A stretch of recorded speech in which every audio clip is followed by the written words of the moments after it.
Elis, kita nak tahu lebih lanjut mengenai Dabita. So, kita akan bersama dengan siapa, Elis? Okay, sekarang ni kita nak bersama dengan Zul Helmi Zana. Oh, pink Masih juga. lagi pink. Hai Zul. Hai Lily. Okay Zul, selepas 4 hari berada di Jepun, apa vibe ataupun culture tuan rumah yang paling Zul gemari? Apa dia, Elis? Apa paling gemari? Tak, sekarang ni dah masuk 4 hari kan berada di Jepun kan. So boleh tak share dekat kita orang apa culture tuan rumah yang Zul punya gemari? favorite lah. After 4 days kat sana, apa yang Zul nampak? Okey, apa yang saya suka, saya tengok kanak-kanak dia. Diorang pakai basikal dengan helmet pergi ataupun jalan raya macam biasa je. Saya bayangkan kalau anak saya kat rumah naik basikal kat luar pun kita marah kan. Tapi kat sini dekat jalan raya utama mereka tak ada masalah untuk kanak-kanak bawa basikal. Nampaknya diorang disiplin lah untuk melakukan segala aktiviti. Comel. Comel lah macam Zul. Okey Zul. Kita dah tengok dah Zul punya package mengenai penerjun kita Dabita semalam. Zul pun ada interview dia tapi kita tengok dia not much yang daripada dia lah. Dia tak cakap banyak sangat lah. Mungkin dia share di belakang kira macam off camera dengan Zul ada cakap apa-apa tak? Okey. Kalau Dabita ni saya rasa dia lebih kepada fokus untuk menghadapi acara dia. Jadi saya lihat apa yang masalah yang dia alami sebelum ini hanyalah masalah biasa dan beliau tidak risau tentang kesihatan dia dan apa yang ingin dikongsi lebih lagi mungkin tak banyak sebab Dabita macam dikatakan tadi fokus dia tak nak banyak fikir, dia nak hanya turun beraksi untuk memastikan dia mampu meraih pencapaian lebih baik sebab kita harus ingat masa kejohanan Piala Dunia di Tokyo pada Mei lepas, Dabita gagal untuk melayakkan diri ke pentas final dalam acara 3 meter papan anjal individu wanita. Jadi saya rasa dengan reputasi beliau yang beraksi dalam 2 acara di Olimpik Rio 2016, Dabita sudah pasti mahu memastikan pencapaian dan keputusan yang lebih baik dalam Tamasya di Tokyo ini.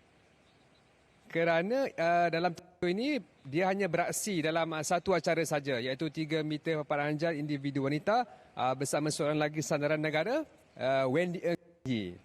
Okey, macam Zul cerita based on last performances Dabita mungkin ada sedikit pressure dekat Dabita Zul Tapi Zul semalam Zul pergi training, Zul nampak sendiri lepas Zul borak dengan dia semua.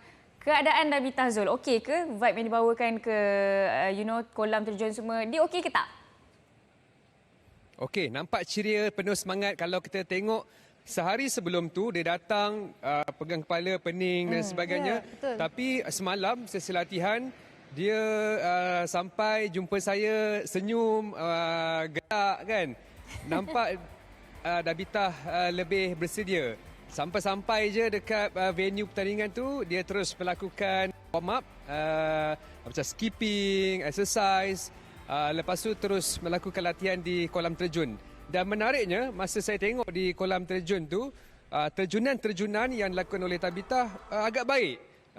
Tak nampak percikan air yang banyak, dari segi lompatan dari papan anjal juga baik. Jadi kita harapkan masalah kesihatan yang dialami oleh kita sebelum ni tak banyaklah mengganggu fokus dan dia punya misi dalam Sukan Olimpik Tokyo 2020 kali ini. Okey, hopefully. Betul Zul, kita harapkan juga semasa pertandingan dijalankan nanti Dabita mampu fokus. Okey, untuk Manyi dan Wendy, bagaimana pula mereka menyesuaikan diri di lokasi? Manyi dan Wendy, bagaimana mereka ni menyesuaikan diri di lokasi? Okey, sudah pasti kalau cakap pasal Manyi, ini pentas kelima Olimpik di Sukan Olimpik. Selepas kali pertama pada tahun 2000 tak silap saya. Jadi saya nampak Manyi tiada masalah untuk membiasakan, adapt dengan keadaan Sukan Olimpik Tokyo walaupun kita tahu Olimpik kali ini diadakan dengan cara yang berlainan, cara yang berbeza menerusi SOP yang cukup ketat di venue pertandingan. Tapi Manji nampak steady. Saya pun ada berbual berjumpa dengan Manji yang mahukan sebenarnya Sukan Olimpik kali ini meninggalkan kenangan yang manis kepada beliau sebab dia dah bagi tahu Olimpik Tokyo adalah Olimpik terakhir Manji dalam kerjanya. Dan Wendy Eng pula, saya cukup tertarik dengan atlet terjun ini kerana saya nampak dia juga antara individu dan atlet penerjun yang cukup ceria, nampak tak ada tekanan, dia enjoy saja pada sesi latihan. Malah selepas sesi latihan, dia antara atlet yang suka melakukan photoshoot. Dia melakukan photoshoot bersama Dabita untuk mendapatkan kata gambar kenangan lah di penampilan kedua dia ataupun penampilan ketiganya di Sukan Olimpik pentas berprestij ini. Jadi keseluruhannya saya melihat Wendy dan juga Manyi juga bersedia untuk menghadapi cabaran masing-masing. I setuju dengan you, Zul, sebab I pun pernah jumpa Wendy personally, memang sangat-sangat mudah didekati. Okey Zul, kita nak beralih sikit kepada perenang negara. Latest on Wilson Sim, Zul. Okey, hari ini cabaran dia bermula di Tamasya Sukan Olimpik dalam acara 400 meter gaya bebas. Sebenarnya 400 gaya bebas ni bukanlah acara kegemaran ataupun acara pilihan Wilson, walaupun harus diingat Wilson merupakan pemegang rekod kebangsaan dalam acara ini juga. Jadi saya melihat Wilson berdepan ujian dan cabaran yang getir pada aksi pertamanya yang di mana saya difahamkan beliau akan beraksi dalam saringan kedua yang akan berlangsung di sebelah petang. Bercakap mengenai peluang Wilson untuk melakukan kejayaan di Sukan Olimpik Tokyo ini, secara realistiknya memang sukar kerana kita juga tahu keadaan dan juga prestasi semasa Wilson belum memihak beliau setakat ini. Saya tak pasti kalau dia boleh melakukan keajaiban pada hari pertandingan nanti. Tapi kita tahu berdasarkan prestasi dan keputusan beliau di Terbuka Malaysia sebelum ini, beliau kalah kepada rakan senegara ataupun rakan sepasukan dia, rakan sepalatih. Jadi saya lihat beliau hanya datang dengan misi untuk melakukan catatan peribadi terbaik, sama ada dalam 400 meter gaya bebas ataupun 200 meter gaya bebas. Jadi saya melihat kalaulah Wilson berjaya layak ke separuh akhir, sudah cukup baik menjadi 16 pelumba ataupun perenang yang berjaya menempatkan diri ke peringkat separuh akhir. Jadi kita harapkan Wilson mampu melakukan renangan yang baik, terutamanya untuk melakukan catatan peribadi terbaik. Okey, Zul, 400 meter gaya bebas, 200 meter gaya bebas. Tapi Wilson ada tak share dengan Zul? Yang mana, acara yang mana yang menjadi fokus utama dia, Zul? Okey, kalau macam saya sebutkan tadi, 400 bukan favourite dia berbanding 200. Jadi saya nampak Wilson akan turun habis-habisan dalam 200 meter gaya bebas. Memandangkan 200 juga, dia telah menjadi pemegang rekod kebangsaan. Rekod yang dilakukan ketika saya difahamkan Sukan C Kuala Lumpur 2017. Dan saya melihat kalau melihat pada cabaran daripada peserta lain juga, 200 meter lebih berpeluang buat Wilson untuk melakukan pencapaian dan keputusan lebih baik berbanding 400 meter gaya bebas yang kita tahu negara seperti Amerika Syarikat, Australia, Kanada maupun China antara lawan kuat bagi Wilson dalam acara 400 gaya bebas ini.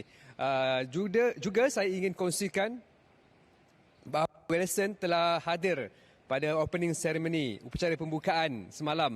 Jadi dia tetap akan beraksi hari ini.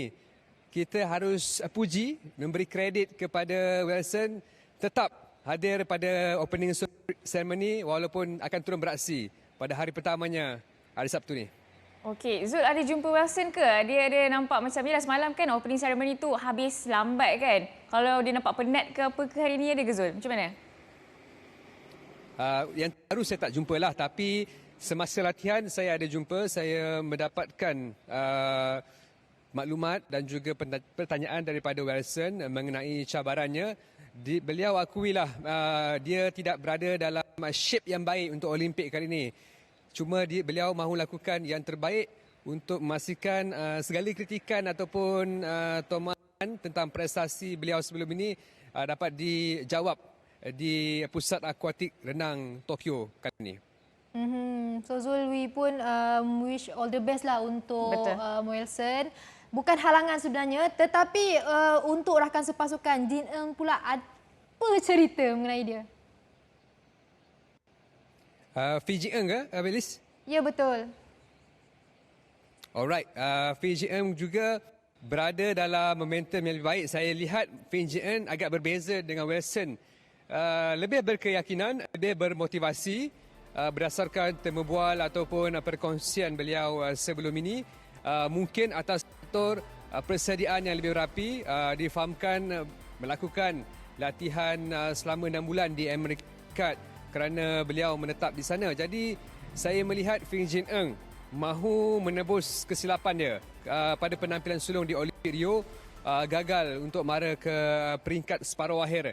Jadi Feng Jin Eng akan beraksi dalam 100 meter dan juga 200 meter kuat dada wanita. Dan kita melihat Feng Jin Eng ketika perkongsian bersama saya, beliau mahu memberi yang lebih baik sedaya mungkin dalam acara 100 meter kuat dada berbanding 200 meter yang dia pernah katakan acara yang dia benci. Tetapi pernah dicabar oleh ayahnya untuk meraih sesuatu pencapaian lebih baik, dan itu dibuktikan ketika Sukan SEA Filipina 2019 dengan kedudukan podium di gangsa lah bagi acara berkenaan. Jadi saya melihat Feng Jin Eng lebih fokus, lebih matang untuk menghadapi Sukan Olimpik keduanya di Tokyo ini. Okey, orang kata jangan benci-benci, nanti sayang. Betul, Zul?